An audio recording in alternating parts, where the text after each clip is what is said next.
ماں کی عظمت پر کچھ لکھنا یا کہنا سمندر کو کوزے میں بند کرنے کے مترادف ہے۔ ماں شفقت، خلوص، بے لوث محبت اور قربانی کا دوسرا نام ہے۔ ماں دنیا کا وہ پیارا لفظ ہے جس کو سوچتے ہی ایک محبت، ٹھنڈک، پیار اور سکون کا احساس ہوتا ہے۔ اس کا سایہ ہمارے لیے ٹھنڈی چھاؤں کی مانند ہے۔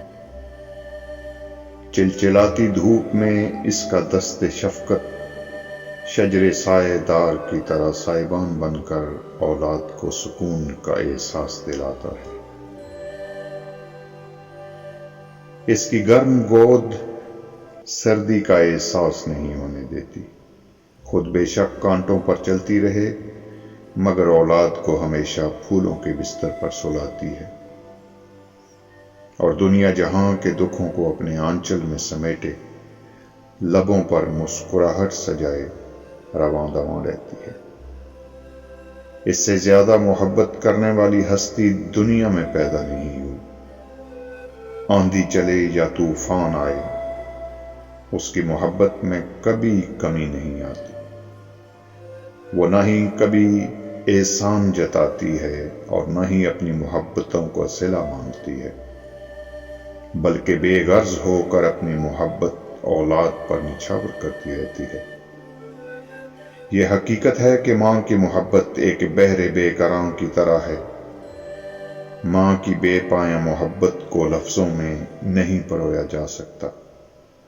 خلوص و ایثار کے اس سمندر کی حدود کا اندازہ لگانا ممکن نہیں۔ ہر مذہب اور ہر تہذیب نے ماں کو عظیم اور مقدس قرار دیا ہے۔ ماں ایک دعا ہے جو ہر وقت رب رحیم کے آگے دامن پھیلائی رکھتی ہے۔ خدا نے اس کے عظیم تر ہونے کی پہچان اس طرح کرائی کہ اس عظیم ہستی کے قدموں تلے جنت رکھ دی۔ اب جس کا جی چاہے وہ اس جنت کو حاصل کر سکتا ہے، اس کی خدمت کر کے، اس سے محبت کر کے اور اسے عزت و احترام دے کر۔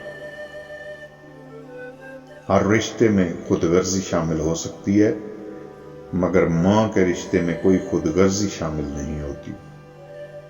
ماں ایک ایسا رشتہ ہے جو دنیا میں سب سے زیادہ پرخلوص ہے۔ اس کی زندگی کا محور و مرکز صرف اور صرف اس کی اولاد ہوتی ہے۔ دنیا کے کسی بھی کونے میں چلے جائیں، اس کی دعائیں سائے کی طرح پیچھا کرتی ہیں اور اس کی دعاؤں سے بڑی مصیبت ٹل جاتی ہے۔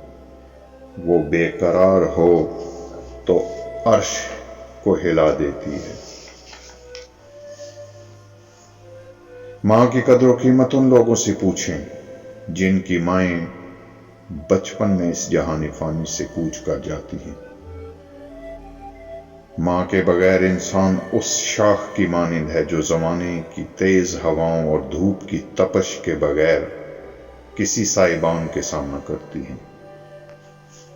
اللہ تعالیٰ سے دعا ہے کہ وہ تمام ماؤں کو سلامت رکھے اور ان کا سایہ ان کی اولاد پر قائم و دائم رکھے۔ اس کے ساتھ ساتھ یہ بھی دعا ہے کہ اولاد کو بھی رب کائنات اپنی اپنی ماؤں کی عزت و تکریم اور خدمت کا موقع عطا فرمائے کہ اس خدمت کے وسیلے سے وہ حج اکبر کی سعادت حاصل کرنے کے اہل ٹھہرے۔ بے شک میری تمام تر کامیابیاں میری والدہ محترمہ کی تربیت اور ان کی دعاؤں اور میرے والد بزرگوار کی شفقت پدری کی مرہون منت ہیں۔ آخر میں ایک چھوٹا سا کلام اپنی والدہ محترمہ کے نام۔ ہم جگنو تھے، ہم تتلی تھے، ہم رنگ برنگ پنچھی تھے، کچھ ماؤ سال کی جنت میں ماں ہم دونوں بھی سانجھی تھے، ایک خوابوں کا روشن بستہ تو روز مجھے پہناتی تھی، جب ڈرتا تھا میں راتوں میں تو اپنے ساتھ سلاتی تھی، میں تیرے ہاتھ کے تکیے پر اب بھی رات کو سوتا ہوں، ماں میں چھوٹا سا ایک بچہ تیری یاد میں اب بھی روتا ہوں۔